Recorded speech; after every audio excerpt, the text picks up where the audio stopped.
Basically, the Ottoman Empire was in its twilight, let's say, and ethnic tensions were at the peak. I speak Armenian, but I speak a dialect that's pretty much extinct inside Armenia. Well, the problem with Czechs is they're very, very expert at Czechifying things. There was always a part of me that just felt different because so now at the age of 30, finally I'm going back to a country that I always considered home. Really, if we were going with a more traditional I would be calling you Christ. I just wanted the way out, essentially. Okay. I wanted an escape plan. And then I came to the assumption that maybe the Czech Republic is the Lebanon of Europe then. A lot of these places, whether it could be in the shop or in some sort of ministry or office, they have no inclination to help you. They don't care. They're trying to make the best of what they have. And, like I said, history hasn't been kind to them at all.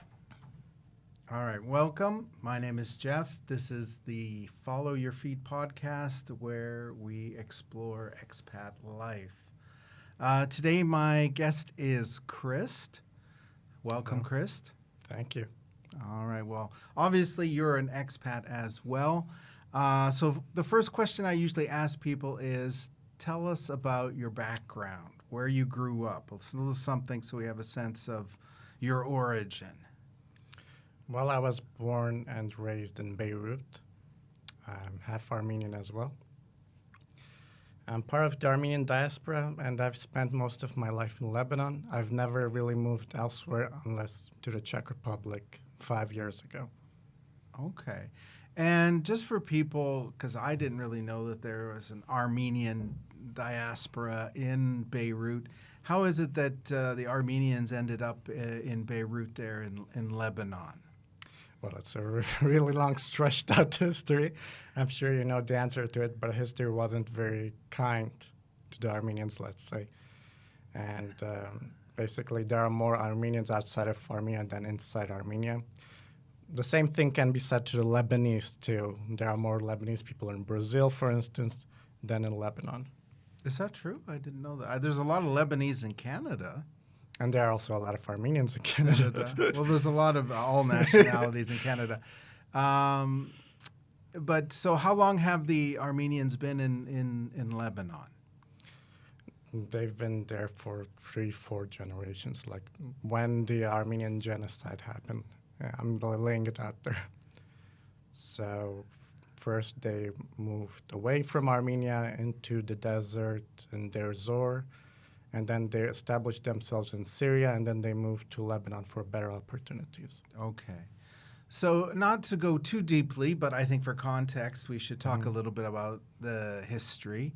And I suppose the Armenian genocide is still a contentious issue, at least if you talk to Turkish people, because obviously this is something that involves Turkey.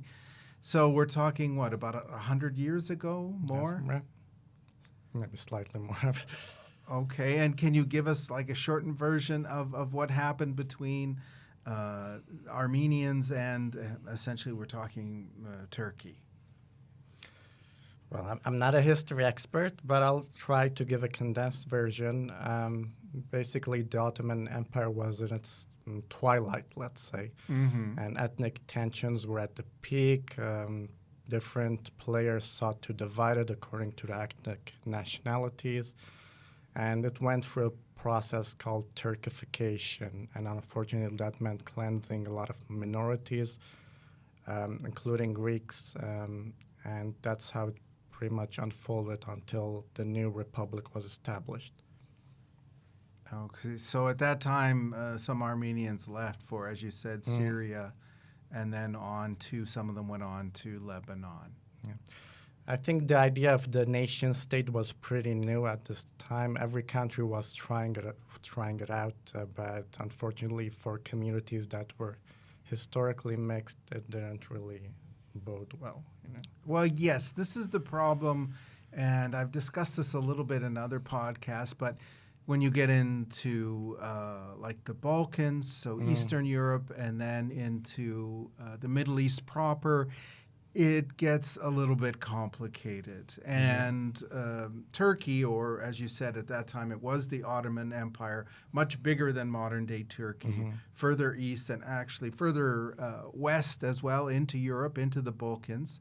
That's why today there are still some Muslims in the Balkans because of the period that they were part of the Ottoman Empire. So it's a little bit complicated, the history, because of this empires expanding and then contracting. And so we now have the modern state of Turkey and Armenia and these other smaller countries in the region, but a complicated history, to say the least. So how many generations has your family been in Lebanon then? It's not a discussed topic, but I'm pretty sure it dates back to my great-great-grandmother. Okay. So fair to say some time. Yeah.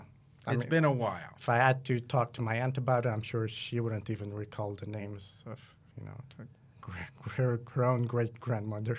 Okay. But clearly not recent migrants to No. Lebanon. Been in the family. Your family has been in Lebanon for several generations. Yeah, I it's mean, fair we to have say. the Lebanese citizenship at this point, but it's still a pretty close-knit community. We don't stray outside of our own environment. You always have the outliers, but that is how it is. Yeah. So how was it, because I suppose it's difficult for a lot of people to imagine, how is it growing up being ethnically Armenian? I mean, I assume you speak the local language fluently. You speak Lebanese? Or not Lebanese, it's their brand of Arabic. It depends who you ask. I don't know if it's a distinct dialect, but they're how they use the Arabic language. It's not that distinct. I wouldn't say it's like Moroccan, which is extremely distinct, but it sounds closer to Syrian with a rare mix of loan words from English and French, just because it's pretty modern and a colonial history. So what would you say is your first language? I've never been able to establish that because I speak Armenian, but I speak a dialect that's pretty much extinct inside Armenia. I speak Lebanese, although I'm not fluent in standard Arabic, and I do make mistakes while speaking, and the Lebanese person can tell that I'm racially mixed, like I'm an Armenian because I have that Armenian tone in my voice. So I'm, not to sound cliche, I'm like a citizen of the world. Okay, so I assume then Armenian in the home and Lebanese in the home as well, because mixed family? I had to speak Lebanese because of my father, who's Lebanese Greek. He can speak Greek, I cannot speak Greek. But, we had to communicate to him in Arabic. Otherwise, with my mom, grandmother, grandpa, aunt, we all spoke in Armenian. Okay, so this is an interesting kind of mix. Yeah. So he's ethnically Greek, but doesn't speak Greek, speaks the Lebanese version of Arabic. But in the home, you spoke more because your mother and her side of the family, Armenian, perhaps, was more common. Yeah, that's why my Arabic was always broken. And, we had to learn several languages at school, too, so it really came down to what language you really liked, and you just kind of ignored everything else. And where did you learn English? You speak English quite well, so where did you learn English at such a high level? Well, we had to learn English at a young age. It wasn't the first language we had to learn, but a lot of it came down to exposure. It's pretty different to the Czech Republic. In those years, it was still kind of behind the Iron Curtain, let's say. But in the Arab countries, we always had exposure to these cartoons like Cartoon Network, and a lot of children had exposure to that. And it pretty much caught on. Like before I even started with English classes in high school, I already mastered it in some ways. Simply by watching cartoons on television in English? Cartoons all day, and we had a lot of books, foreign books that were a lot cheaper than here. There wasn't a tax on it. There was a lot of immersion and a lot of opportunities. Yeah. And the Czech Republic, the kind of exposure that the Czech Republic only recently caught up with? Well, the problem with Czechs is they're very, very expert at Czechifying things. So whether it's having books translated, novels translated into Czech. In fact, I had some colleagues who were language teachers who made money on the side translating novels from English into Czech. Of course, they're excellent at dubbing. So movies, TV shows, How I Met Your Mother, Big Bang Theory, Friends, all dubbed into Czech. So this is kind of their downfall. They're quite good at dubbing, and so they watch American programs, but typically dubbed in Czech. So I have told some of my students who want extra practice, because they always figure I need to study more grammar. And because that's a very sort of Czech sensibility, that it's all about grammar and that's how you're going to improve your language skill. And so I told many of my students, you don't need more grammar, because we've had the grammar lessons. I know you've studied the grammar. What you need to do is watch an American movie or watch an episode in Friends in English. And I said, if you need subtitles to help you, even subtitles in Czech while you're listening in English, it's better.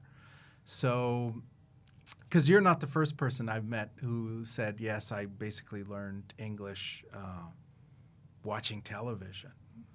So I've definitely had students where I've encouraged, look, you just need to expose yourself more to the language, watch a movie, watch a TV show that you like, but watch it in English. So it is a huge way to learn, and it's something you can do fairly passively and still enjoy it because you're watching a program.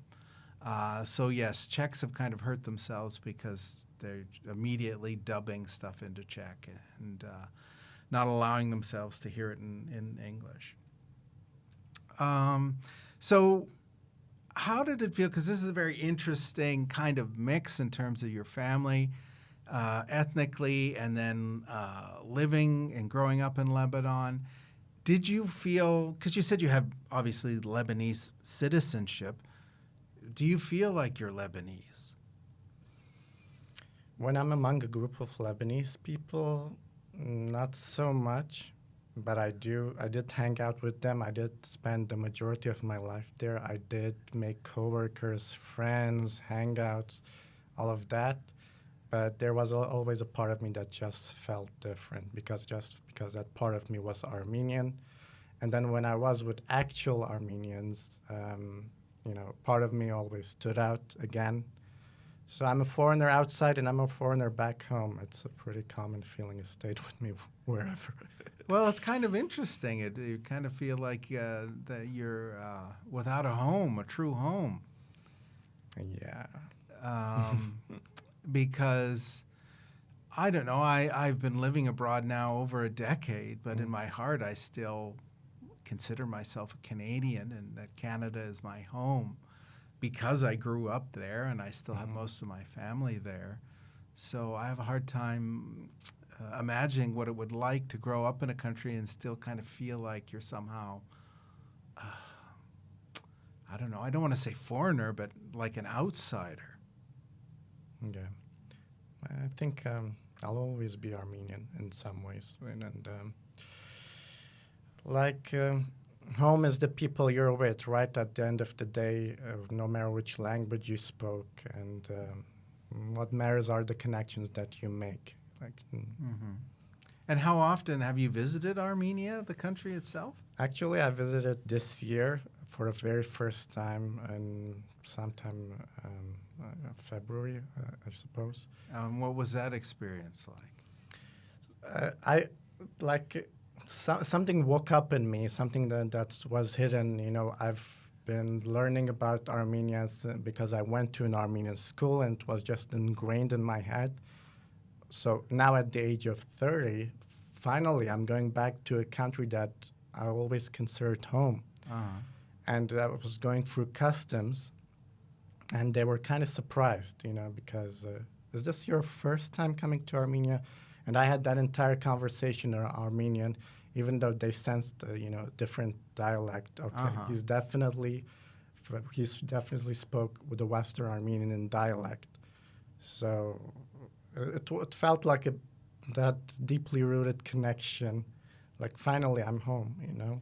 So it did feel like a homecoming. It did feel like a homecoming, but at the same time there was still a language gap, you know. Because But you could communicate with yeah, them.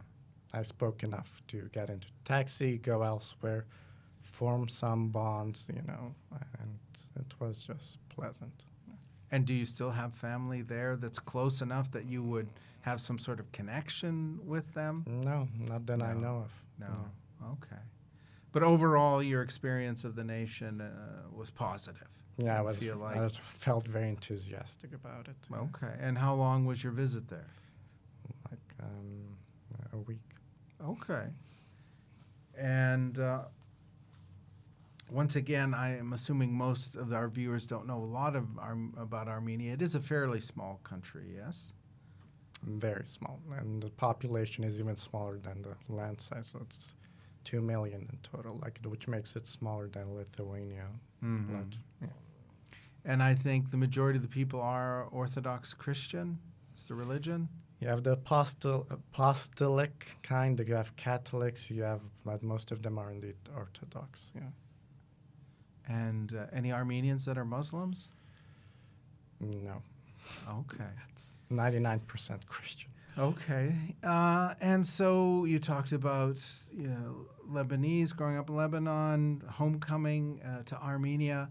What about the Greek connection? I mean, you said your father's ethnically Greek. I think people don't realize that there are Greek populations scattered outside of Greece. I think there's still some Greeks perhaps in Bulgaria, or at least there were some. And in your father's case, in Lebanon. Do you feel any connection with Greek culture? Not as much, even though I've been to Greece 2-3 times, and my father kind of made sure that I had some connection with Greece too. But mom's side always won, and because I always spoke Armenian inside the house, that kind of pretty shaped who I am today. And you don't speak any Greek? No, I have the intention to learn it, but then Czech came along the way. Okay. And I have enough languages on my platter, and kind of need to make sure I'm maintaining all of them in a good, healthy shape. Okay. If we may, I'd like to take a moment just to focus on your name. So we're saying Christ, but actually that's an anglicized version of your first name, which would be Greek, which would be Christos in Greek, right? Christos is my middle name. Middle name. So it's Christ with a K, Uh-huh. which would be X in Greek. And then it's Christos. And then my last name is Lebanese. Okay. But Christos itself, a lot of people wouldn't know this probably, but it's the same origin of the word Christ, is it not? And it means in Greek, the anointed one. So I was teasing you because I knew this, that this is quite the name to have, because when people say Jesus Christ, a lot of them don't know that Christ actually is a title instead of a proper name. It's Jesus the Anointed One. So really, if we were going with a more traditional I would be calling you Christ. But that some people would think it a little bit strange if I call you Christ. But it's like, I suppose, Hispanics that are named Jesus, they're named Jesus. I mean, these kind of religious names do exist in other cultures. Did you ever ask your father why you were given such an important title as your middle name, as Christos, as the Anointed One? I think because I was an only child and they made sure I got a really special name. Yeah. And, it always raised eyebrows even in class because it essentially means Christ, and then my last name. Mm-hmm. So I felt very special, but it felt a bit awkward too. Okay. Well, it's good to have a special name. And actually, when I was a teacher, still an English teacher at the gymnasium, I did a few lessons with some of my more senior students about their names. Because actually, most Czech people have a Christian name, even though most of them now say that they're atheists. They still have traditional Christian names like Jan and Pavel. And so typical kind of Christian names. So one of the exercises that I had them do was to do a little search about their name, what it means in the original language, where does it originate? Is it from Greek? Is it from Hebrew? So I had a lot of students kind of learn something about themselves from just doing a quick Google search about the origins of their name, of their first name, of their given name. So names can sort of take you on an interesting journey, but you're my first Christ that I've personally met, so I sort of had to bring that up because it is an interesting and unique name. So we've talked about different languages and cultures that you have a personal connection to, Armenia, Greece, Lebanon. What brought you to Czech Republic? How did that Czech Republic get into that ethnic mix? It was an accident, really, because it was 2018, and Lebanon always had gloomy prospects. Like, leaving it would be the highest endeavor anyone had at the time, and still is. And even though it was technically peacetime and you didn't see it on the news as much, it was economically rough, and unemployment was unofficially at 40%. And for various reasons, for standards of living, in terms of human rights, I just had to go somewhere. And at the time, I was working at a bookstore. Okay, I met a Slovak student who was on an exchange program. Okay, and we bonded for several months, and even after he left, we kept in touch. And he was like, "Okay, why don't you come to Slovakia?" Okay, that's interesting. And were you a student yourself at this time? Were you studying or just no, working? I had a full-time job at a bookstore. Okay. So you weren't looking for like a university or somewhere as a student? No, I mean, no. I just wanted to way out, essentially. Okay. I wanted an escape plan. And these countries in Central or Eastern Europe didn't really come across my mind. Czech Republic, Slovakia, it was pretty much Czechoslovakia to most Lebanese people. Yes. Well, still to many older Canadians as well. They don't know that it's separated into two countries now, a lot of them. So. Yeah. So I took the dive. I went to Slovakia. And from there, we had plans to continue to Amsterdam, usually the job hotspots, France, Amsterdam. Well, did you come as a tourist or as a student or as a job seeker? What was sort of your initial plan? Did you first just come as a tourist just to check out Europe, or your plan was definitely to stay? My plan was definitely to stay somewhere. But initially, I went to Slovakia just to use it as a pit stop and figure out where. Even though to enter Slovakia, I initially took a train from Prague. The country I didn't know I would be staying. Okay. And was your Slovak friend, was he in Bratislava, in the capital city, or somewhere else? No, and Vrutky. He was a village. Heard of it. It must be a small place. It's in western Slovakia. Maybe Sam would tell you more about that. Yeah. But it was pretty odd. It was my first night in Central Europe, and it had to be there. And then we continued to Czech Republic. We found jobs there. And because of the bureaucracy at the time, and it just seemed easier to stay in Prague, especially for me. And the standards were pretty good, and still is. It's a lot of these bigger cities in Western Europe, it's a bit overcrowded. It's extremely competitive, whereas you can have a bit of an advantage in the Czech Republic. Yeah. Well, Prague is still, I mean, compared to larger European cities like Rome or Paris or London, it's relatively small in comparison. It's 1.5 million people. And when I first came here over a decade ago, cost of living was much lower than most places in Western Europe. So it was a nice option. Yeah. And I guess your language profile was a bit more appreciated than it would be in Paris or. Well, yes, because they still wanted language teachers, so that helped. Because I did initially come as a tourist, and then apply for a visa to stay.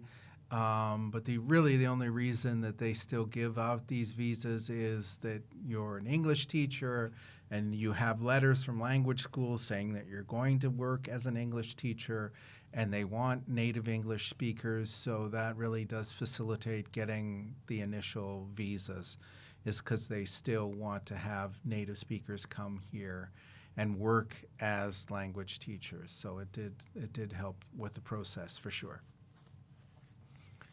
4 years forward, then I just stayed. Okay. So did you explore? You talked about maybe going to some other places, checking out in Western Europe. Were there other places that you did at least visit in Western Europe?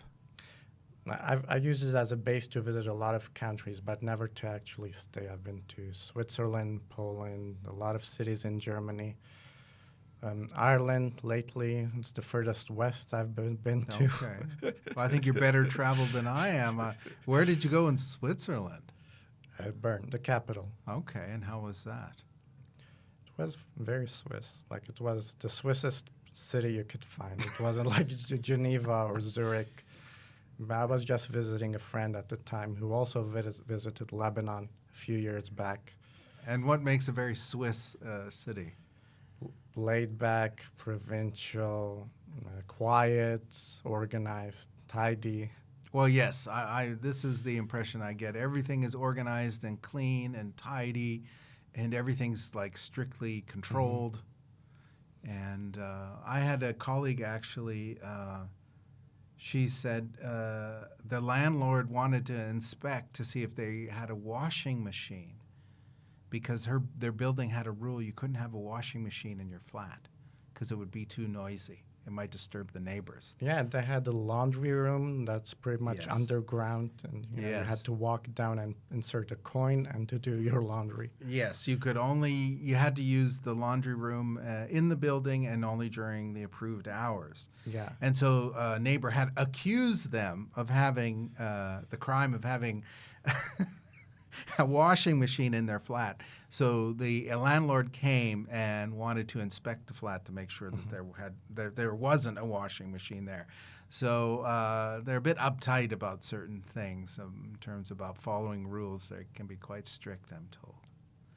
And that's how my impression changed over time, because coming from Lebanon to the Czech Republic, I just assumed the Czech Republic was very strict and structured and tidy. But then I sort of stretched outwards, and then I saw places like Switzerland. And then I came to the assumption that maybe the Czech Republic is the Lebanon of Europe then. Mm-hmm. Well, I think it's certainly more laid back than Switzerland. So you said you decided to come here, and I imagine then found work fairly quickly. I did. Okay. So what were your first impressions of Prague, of the city? What were some of your first thoughts and impressions when you got here? Well, I felt like a tourist in many ways. It had that Disneyland effect. The initial weeks were just purely magical. And then I sort of hated it for a while because of the immense language barrier. And then as soon as you move into a suburb, it kind of loses that appeal after a while. Yeah. Well, I think, and I've discussed this with other people on the show, everyone sort of goes through the issue with trying to navigate with the language. So obviously you didn't speak any Czech, but speak English fluently. How was it when you first came? Did you just try to speak English with people, or what was your approach when you had to encounter someone or locals or in the shop or what have you? So I was pretty naive. I just assumed, because it was the first country I ever moved to, right? I just assumed English would be standard everywhere, which it is. But in order to form that connection on a local level, it would have been more helpful if I learned at least some Czech before moving. So what were some of your first experiences? Any stories about the first interactions, how they went? Like the classic is always going to the post office, and it's not only the language barrier, but it's also the attitude that makes a difference. Like or even if you have to do administrative stuff at a public bureau. How would you describe, so once again for our viewers that haven't been to Prague and haven't experienced this, how would you describe that mentality at the post office or some bureaucratic office? Well, listen, the mentality changed a bit over time, and but it was still 2018. But when I had an interpreter with me to get legal paperwork done at an official office, the clerk, the lady next to me who was handling another person, she was basically yelling. The person was clearly a foreigner, and from what I understood, he only stayed there just for 2 years. Mm-hmm. And the lady was basically yelling at him in Czech that you should have at least learned the months at least if you've been here for 2 years. And then he had to pronounce very rigidly the months and the year and make him write all of that. And in some form. Yeah. Okay. Yeah, I've been there. Once I simply had to pay a fee. Mm. I had already prepared the form. It was filled in. I had the money. I went to the cash desk, the cashier, however you want to call it. She is the person responsible. And so I gave her the form, the completed form and the money, and she just threw it back at me. And I didn't understand what the problem was because I knew that the amount was correct and that the form was filled in. And she didn't point to anything in the form because maybe sometimes you forget to sign at the bottom or put the date, something small. It can happen. But I knew that wasn't the problem, so I was a bit confused. Like, why is she rejecting my form and the money? And I couldn't understand why she was rejecting it. So luckily I had an American friend, and I called him on the phone, and he came down, and we figured out with some bureaucratic offices, you're not allowed to pay the fees in actual cash money. You have to go to the post office. Yeah. You have to buy these special stamps. Kolky is what they're in Czech. And really, if the woman had just said that one word, kolky, I would have remembered, oh, I need the special stamps from the post office. I'm not allowed to pay for this in cash. But she didn't say kolky. She did say something else, which I didn't understand. But if she just had said that one word, I would have saved my American friend some bother. But he came down. We figured out, oh, I need to go across the street to the post office, buy the kolky, buy the special stamps, come back, give her the forms and the stamps as payment. So in the end, it was a relatively small thing and a simple solution, but language barrier. And I was relatively new. I had been in the country maybe a year. And I don't know, people who've never encountered a Slavic language, they think it's maybe like Spanish, and after a year you can pick up a decent level, and it's just like, no. It can take a very long time to even pick up basic language because a lot of it is very, if you've never studied a Slavic language, it's very counterintuitive, I think it's fair to say, for a Western mind anyways.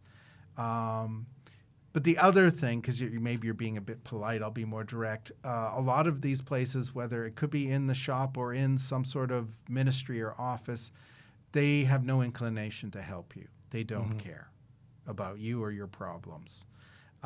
So if there's a language barrier and you don't understand, a lot of times they're not going to go out of their way to explain or try and help you. It's your problem. So I encountered that quite a bit when I first came. And I came back in 2012. And so the mentality was even more old school. I suppose it's only 6 years before you came, but still, it's changed over the last decade. It has gotten a bit better. But still, a lot of these places, they really don't have an inclination to help you. I mean, bless them. They might be overworked, and underpaid.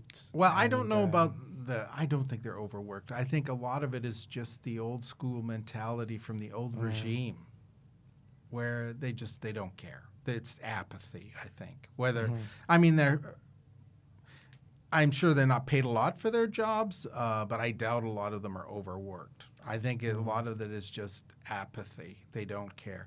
I remember I was at the office where it's actually for the social fund, for like the pensions, old seniors' pensions come out of that, disability comes out of that. And even though as a foreigner, you're still required to pay into it. You have to pay every month, even when I was still an independent contractor and working for private language schools, you had to pay in every month, and they kept track of it, pay into the social fund. You're required by law. And I went there once, and I pointed out she had my address, but the postcode was wrong. Or I think I lived in Prague 2, and it said Prague 28, which I don't even think there is a Prague 28. Because there's, for people who don't know, there's Prague 1, there's Prague 2, there's Prague 3, there's different sections of the city, and they're numbered. I don't know what it goes up to. It's beyond 10, but I don't think there's a Prague 28. So I told her, oh, there's a mistake here in my address. Should be Prague 2, not Prague 28. She's like, it doesn't matter. She didn't even want to bother to correct my address. And this is the person who works at the official government office. So I think it's a lot of just apathy. And then it becomes a problem when you least expect it. So it's interesting. It's something every foreigner has to navigate. And how was it dealing in pubs and shops? How did you find? Were they receptive, or with speaking English, did you ask them? Because I try to be polite and ask them if they speak English, just to be polite about it, but sometimes even that doesn't help. But what was your approach? Pubs and shops, grocery stores. As long as eventually I had to memorize a few words, and then that part of the hustle became very easy and smooth over time. The hardest part was, getting an appointment for a haircut. Those places where the hairdresser or the barber spoke English very well. They tended to be pricier, whereas most of the locals went to the local kadernistvi. Where it's cheaper. Where it's a lot cheaper. Yeah. So, and I really intended on saving money and just blending with the locals. So I tried, and I had some success. But, overall it felt more comfortable and convenient to go to a place where they actually spoke English as well. Okay. So you said you are studying the languages. Are you studying Czech on your own? Did you ever take any lessons? Because I've already talked in previous podcasts. I did take some lessons at a language school, Czech for foreigners. I did do some lessons. So are you just teaching yourself, or how are you studying the language? Until a week ago, I've been just self-taught. I tried books, but I never really had the attention span for it, to be honest. And when you study it alone through books, it's just not the same. It really helped if I had another person, and that personal attention you get, that's something else. It really helps your brain to memorize things much faster. But what really helped me recently is flashcards. Okay. I have an app for it, and it's really convenient. I have to look at the same deck of cards every single day, and it's really helpful if you, instead of memorizing words, to memorize full sentences, and especially ones that could be very practical for your daily life. And that finally gave me some headway. Yeah, I did the same. Instead of trying to understand the grammar, just memorize certain sentences for certain situations. That's it. So I wish people had told me that a lot earlier. It really made a difference. Irish people? No, I wish a lot of people had told me that earlier. It certainly made a lot. Yeah, no, I learned that as well, that instead of trying to understand, because when I took the lessons, we did have grammar in there, but I found it was easier just to learn some vocabulary and just learn some expressions for certain situations and just say those expressions is easier than trying to figure out or generate these things on your own. So now you've been here a few years. Would you say, I mean, we work in the same office, so yes, clearly we have Czech colleagues, although in our environment, because it's international, there's more English perhaps used in the office than Czech, but of course it's still used. Would you say you have any Czech friends that you practice Czech with, or you feel a little bit closer with some people, or are you like many people, myself included, where you have more of an expat bubble surrounding you and not too many locals? I'm trying to break away from that bubble, but unfortunately I am stuck in it, especially in a work environment and even with the Czech colleagues, whom I consider dear friends. We switch to mainly English. Yeah. Okay. And was there anything that surprised you? Not only, the language, we've talked a lot about the language, some aspects about the culture, habits, customs of Czech people, culture, some things that surprised you a little bit that you weren't expecting? In the beginning, they seemed cold and not very welcoming, which is different than from where I came from. But because I think Lebanese people are very social, very outgoing. Yeah. At least that's because there are Lebanese in Canada, and of course I know Lebanese. They tend to be very social, very outgoing, I think it's fair to say. Yeah. But over time, I didn't just stick with the stereotype that Czechs are cold and then period. I just learned that there's a certain way to interact with them, and once you get through their shell, they're actually very kind and more authentic in ways than people from countries that are considered loud. Okay, fair enough. And what do you like best about living here in the city? What do you like best about Prague? The views. The trams, the transportation, the ease. Like, you can live here without ever needing to own a car. Of course, it would be more convenient for trips outside of the city, but you don't need it. Like, at the end of the day, you can also take a train and just, make your way out. Okay. Any downsides about living in the city? Any negatives? Lately, it's been piling up because of the whole COVID situation and then the subsequent war in Ukraine. It feels like I'm being priced out of the city gradually, and like it's a bit agonizing. It didn't used to be the case, but I've noticed more and more people in the workplace, who joined the company, and then when I ask them where they live, it's either at the periphery of Prague or even completely outside of it. It's not even at the periphery anymore, because that was sort of the case when I arrived, but it's been getting drastically worse. And it's insane, basically. Well, it's not unusual. Some people, yes, they work in Prague, and they don't even, as you say, they don't even live in the suburbs, the outskirts. They actually live in a village or another city, and they take the train every day to work. Yeah. But it's becoming more common. I don't know. Kind of need your input on that. Yeah. Well, I would agree. In the last few years, because when I came here in 2012, it was a much more affordable city. Rents were lower. Food costs were even lower. You could live relatively well. And as a teacher, you needed to make about 1,000 crowns a day. This is like freelance. I work for a private language school, not having a regular employment contract. So if you made about 1,000 crowns a day from lessons, so 5,000 a month or 5,000 a week, because I didn't work weekends and most of my colleagues didn't work weekends. So 20,000 a month, you could live on that. You can't live on that now. And the things that probably have gone up the most are the rents. The rents have really increased, especially since COVID, which doesn't make a lot of sense to me. But since the lockdowns, it seems like rents have gone up, and the salaries have not kept up. So I would agree, it's much harder to live here in the city on the salaries that are being offered. Definitely, it's gone up the last few years. It was much more affordable when I first came here.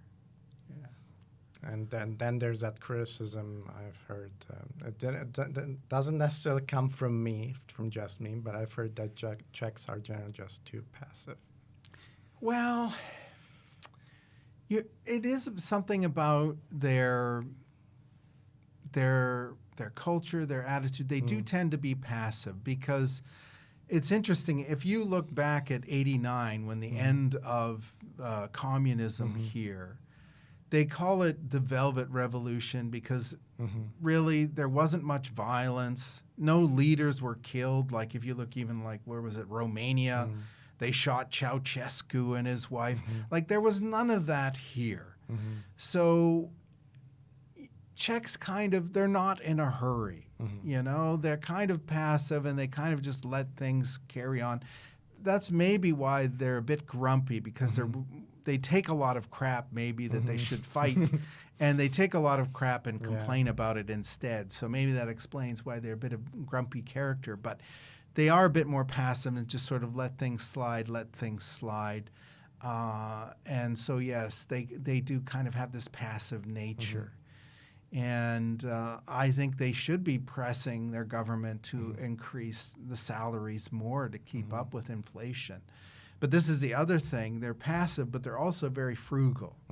So they're willing to make the sacrifices like, okay, I'm going to move out of Prague to the village because it's cheaper. And I'll just commute the hour and a half every day on the train or however long it takes to save that extra money. So they're willing to make those sacrifices. Where people from other cultures, maybe we will make those sacrifices and just complain and say, you know, the salary should be higher because I can't afford to live in Prague on what the salaries are. But they do tend to have sort of this passive nature, I think it's fair to say. So change does come, but it kind of comes slowly. Yeah. Till then, we just got to survive. Well, like I say, there's options. I've even considered now, I mean, if you could work remotely, then it's not an issue. As long as you have internet access, if you have a job where you can work remotely, you can move to the village. As long as you have good internet, your rent will be lower, general cost of living will be lower, and you can work online if you have that kind of job. Which isn't a lot. Yeah. So it depends. But this kind of leads into the other question I wanted to ask you. What are your future plans? Are you planning to stay in Prague and Czech Republic? Do you ever see yourself going back to your native Lebanon, Greece, Armenia, going to some other country as an expat? What do you foresee in your future? I don't really know. I don't like speaking in absolute terms because I might change my mind a few years later. But I kind of see myself here for the long haul, even though despite my complaints and all of that, just kind of grew on me. And it's still pretty safe. And I do have my nest here. You know, I do have some connections, some networks. And I'm pretty much in the system. And I've been working on Czech for so long and so hard, it would be a waste at this point. This is kind of the retention policy here. I mean, it's a trap. So you're committed to stay because you've invested in learning this language that really isn't useful anywhere else. So you might as well just stay for the long haul. Make sure you got that permanent residency and that subsequent citizenship, you know, hopefully, and just, you know, and just live and blend. Okay, so the plan then is to stay here.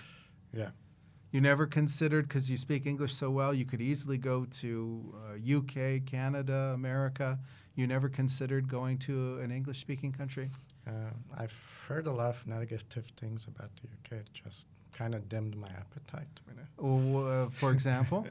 After Brexit, it just didn't have that appeal anymore. It's just, I've never been there myself, even as a tourist, but I kept hearing everyone else around me complaining, and you know, it made me a bit more cautious about it. But I would love to visit at least as a tourist. I've heard a lot of great things about the U.S. And there are just some things, and despite the unbearably high high crime rates, and it just sounds like you just make a lot of money there. Yeah. You know, despite the lack of regulations and, you know, just sorting out your own healthcare and all of that, your salary is just higher. Yeah. Well, for me, I mean, my motivation was I always had just a strong desire to live in Europe. So, and it's not something like I consciously formulated. Like I did research and like this seems like a good place. It was something more felt since I was a child that I just wanted to live in Europe. I hadn't formulated Czech Republic in my mind, but somewhere in Europe. And I was leaning maybe towards Western Europe because when I was younger, I lived in Brazil for a year and a half and I learned Portuguese. I'm from Canada, so I studied a little French in school, a little Spanish in university. So I was more aiming for Western Europe. But certainly Czech Republic is still Europe. So would you consider yourself, I don't know, do Armenians consider themselves Europeans or Asians? Or where in the Armenian mindset would you put yourselves? A lot of Armenians see themselves as these lost Europeans, same way as many Lebanese people see themselves as lost Europeans. But Armenians just simply see themselves as Armenians, regardless whether they're mostly from Europe or from Asia. And they're trying to make the best of what they have. And, like I said, history hasn't been kind to them at all. And, they're putting their interests before everything else, sort of stay non-aligned in every situation. And do Armenians feel like they, as a people, as a nation, that they're being overlooked by the rest of Europe and by the Western world? They don't get enough, I don't know if attention is the right word, but that simply that as a nation and as a people, they get overlooked somehow. Yeah, and they do feel that way. However, I don't agree with that mentality. I think a lot of these countries, small countries, strong somewhere in conflict regions, have that mentality. However, I don't think they should really expect some outside savior to come and pick them up every time. I think it's just better to put their own interests first, focus on internal unity, not get involved, not chew a bigger bite that they can handle. And there's been recent conflict in the region, has there not, between Armenia and Azerbaijan. And I know historically between perhaps Armenia and Turkey. So are those tensions between these neighboring countries, Azerbaijan and Turkey, are those tensions still there today? Because I think this conflict is relatively recent, that they were actually fighting with in certain regions. I forget their names, but there was actual fighting. Nagorno-Karabakh. Yeah. There was actual fighting between these different ethnic groups. Well, this brings us to our earlier topic.